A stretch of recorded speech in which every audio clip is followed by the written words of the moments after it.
Durante la mayor parte de la historia documentada, las mujeres han sido el segundo sexo y su espacio ha estado circunscrito al hogar.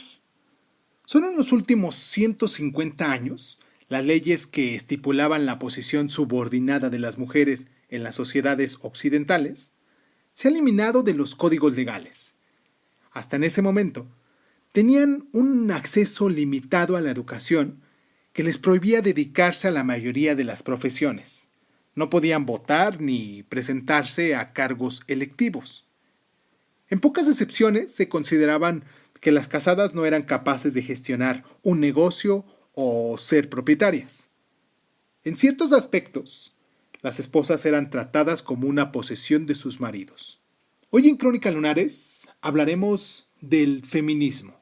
Lo haremos de forma delicada porque entiendo que habrá muchas feministas que no les guste de lo que se va a hablar aquí, y no lo digo con afán de lastimar ni nada, simplemente recuerden ustedes que esto es una información documentada, investigación, por decirlo de algún modo, y pues lo único que nosotros hacemos aquí es exponer. Hoy me evitaré de mis comentarios, que ustedes saben muy bien que siempre las he apoyado, pero más que nada hablaremos de la forma teórica, de eso que ha sucedido a lo largo del tiempo y de lo que está pasando actualmente. Yo soy Irving Sun, como les comentaba, esto es Crónica Lunares y pues comenzamos, ¿no? Cierra los ojos, cierra los ojos, cierra los ojos, cierra los ojos. Si escuchas que alguien se acerca, no temas. Todo estará bien.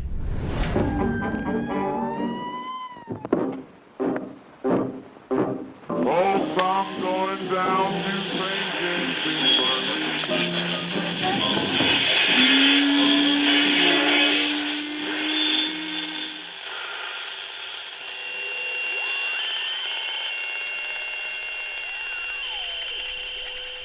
Estás escuchando Crónica Lunares, el lugar donde entra por tus oídos.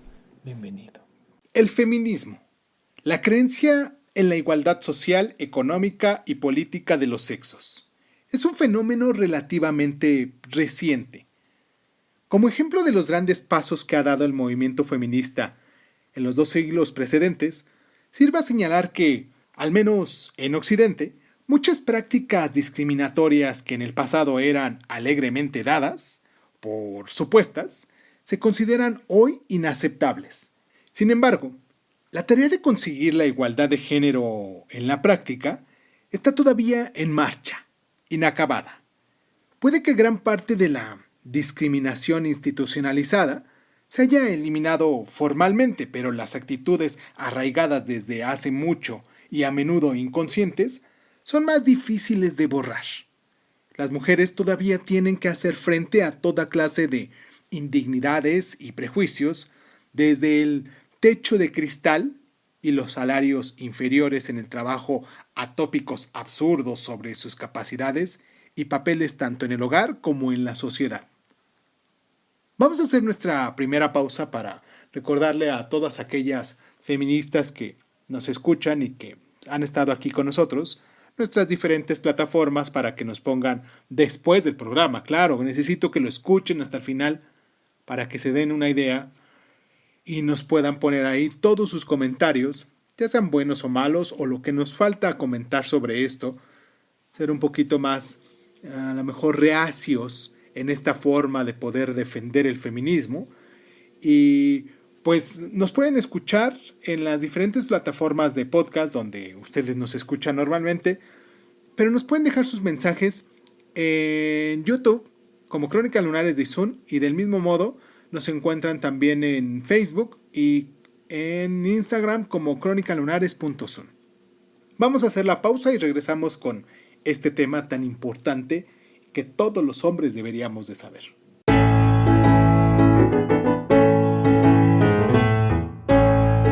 Durante el Renacimiento europeo, hubo un largo debate sobre las mujeres que a menudo fue poco más allá de una batalla literaria en la defensa de las mujeres.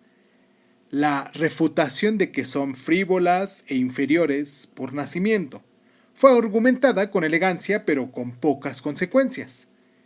En Inglaterra, se suele atribuir la inyección de pasión y urgencia a este, hasta entonces, bastante estéril debate a Mary Wollstonecraft, madre de Mary Shelley, y, según Horace Walpole, una hiena con enaguas.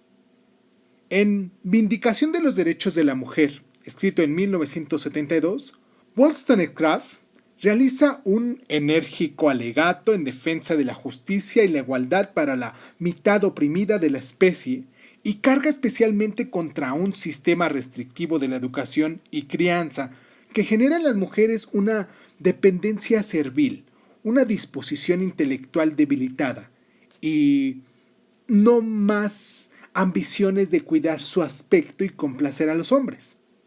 El clamor por el cambio se fue haciendo más ruidoso en las décadas posteriores a la muerte de Wollstonecraft, y a mediados del siglo XIX, la causa de las mujeres consiguió un convencido partidario en John Stuart Mill. En la Esclavitud femenina, escrita por Mill en 1869, él sostenía que la subordinación legal de un sexo a otro debería ser sustituida por un principio de perfecta igualdad, sin reconocer ninguna potestad ni privilegio de una parte ni ninguna discapacidad en la otra.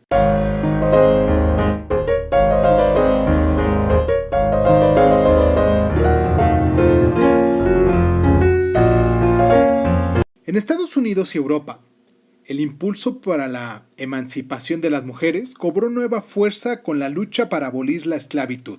Cuando las abolicionistas se percataron de que los derechos políticos que pedían para los negros eran en muchos aspectos superiores a los que disfrutaban ellas mismas.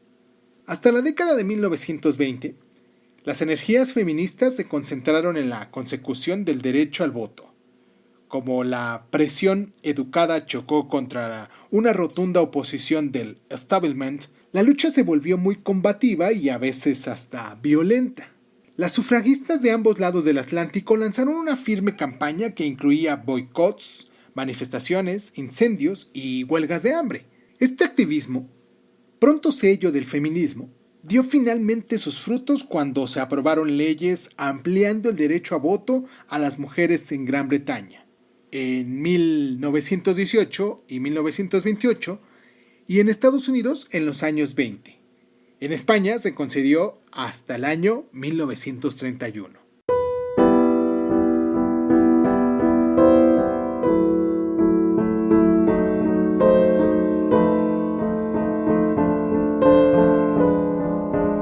Conseguir el derecho a voto fue un triunfo importante para el feminismo, pero casi todas las esferas de la vida de las sociedades occidentales seguían plagadas de desigualdades basadas en el sexo.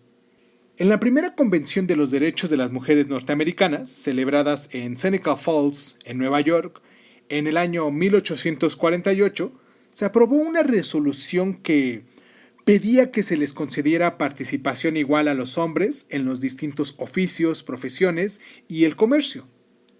70 años más tarde, era tristemente evidente que pocos avances se habían logrado en tal sentido. El impulso que daba tener una meta común, en este caso la lucha por el sufragio femenino, no tardó en disiparse, y la pérdida de un objetivo claro, exacerbada primero por la depresión mundial y luego por la guerra, desanimó y fragmentó el movimiento de las mujeres. Se necesitó un nuevo periodo de esperanza y crisis en la década de 1960. La era de los derechos civiles, de Vietnam, la cultura hippie y las protestas estudiantiles, para poner en marcha la segunda ola del feminismo. De repente, 1 millar de iniciativas contra 1 millar de injusticias palpables aparecieron por todas partes. Pero este renovado y generalizado activismo también hizo emerger las diferencias de divisiones que habían existido dentro del movimiento desde hacía mucho tiempo. Las feministas liberales, o de la corriente principal del movimiento, habían tenido a seguir una línea pragmática, buscando una igualdad estricta con los hombres de todos los ámbitos. La tarea primordial para ellas era erradicar cualquier forma de discriminación, las barreras que impedían que las mujeres atravesaran el techo de cristal en el trabajo, conseguir derechos de baja por maternidad y para el cuidado de los hijos y oportunidades iguales de la educación y formación. A la par de estas feministas liberales, siempre ha habido voces más radicales.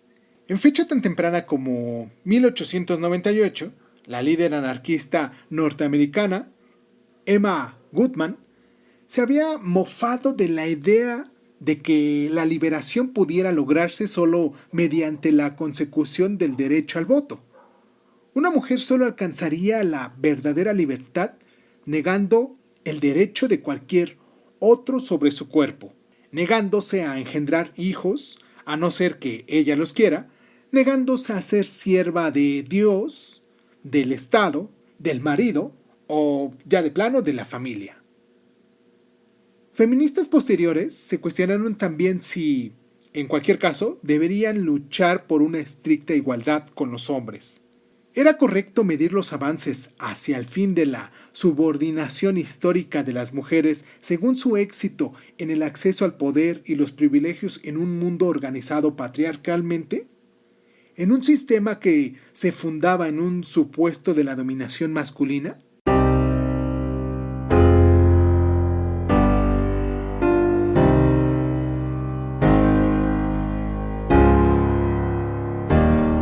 No he luchado por sacar a las mujeres detrás de las aspiradoras para llevarlas al Consejo de Administración de Hoover.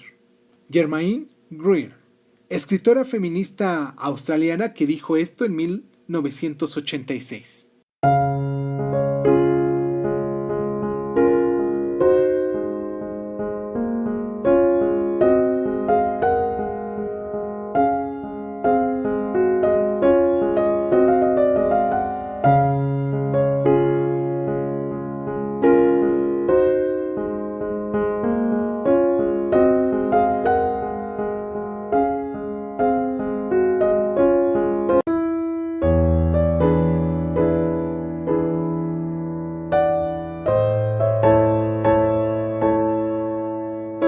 A medida que el siglo XX se acercaba a su final, emergió una tercera ola del feminismo, motivada en parte por los derechos que se habían percibido en las feministas anteriores. El nuevo movimiento representaba una modulación del tono tanto como un cambio en el contenido. En lugar de la imagen bastante formal de sus predecesoras, las miembros de la tercera ola eran considerablemente resabiadas, irónicas, juguetonas, abrasivas y descaradas.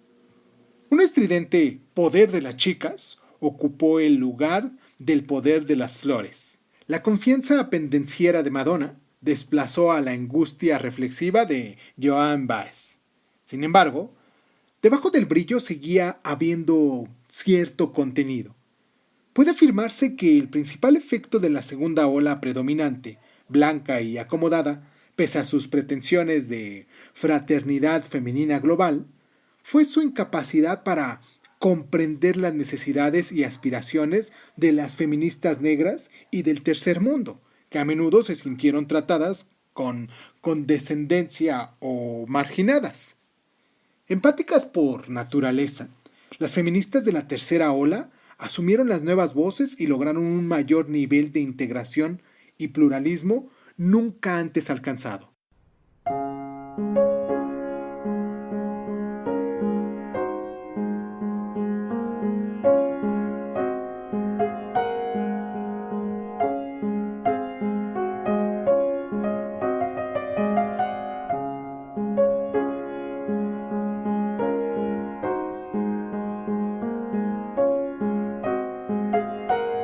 Durante los años del boom económico de las décadas de 1950 y 1960, pareció que las mujeres estadounidenses de clase media nunca lo habían tenido tan fácil.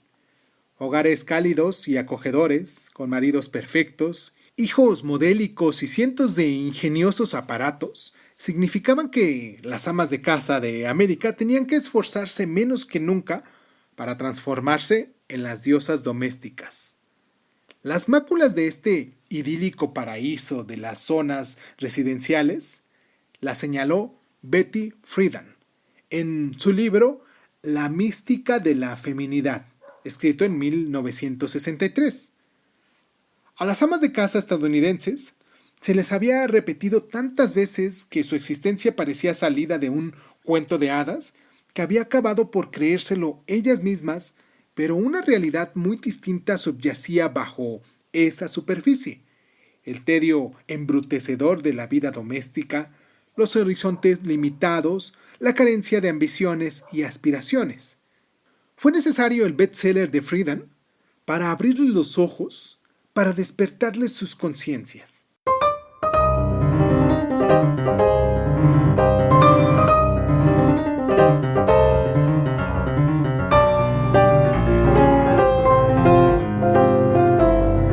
Y ahora bien, vayamos a esta pequeña crónica de hechos, esta cronología de hechos que hacemos en nuestro programa para pues hacer un pequeño balance de lo que se ha sido y pues de lo que falta todavía por venir. Y empezamos diciendo que en 1792 Mary Wollstonecraft protesta contra la subordinación de las mujeres. En 1869 fue la publicación de la Esclavitud femenina de John Stuart Mill. En 1894 fue el primer uso documentado del término feminista. Feminismo aparecía en el año siguiente en nuestros diccionarios. En 1918 fue la concesión de los derechos a voto a las mujeres británicas de más de 30 años. Bajarían a los 21, como en el caso de los hombres, a partir de 1928. En 1920, la 19ª enmienda a la Constitución de Estados Unidos prohíbe retirar el derecho a voto por razones de sexo. En 1931 fue la concesión del derecho a voto a las mujeres en España, como lo habíamos comentado.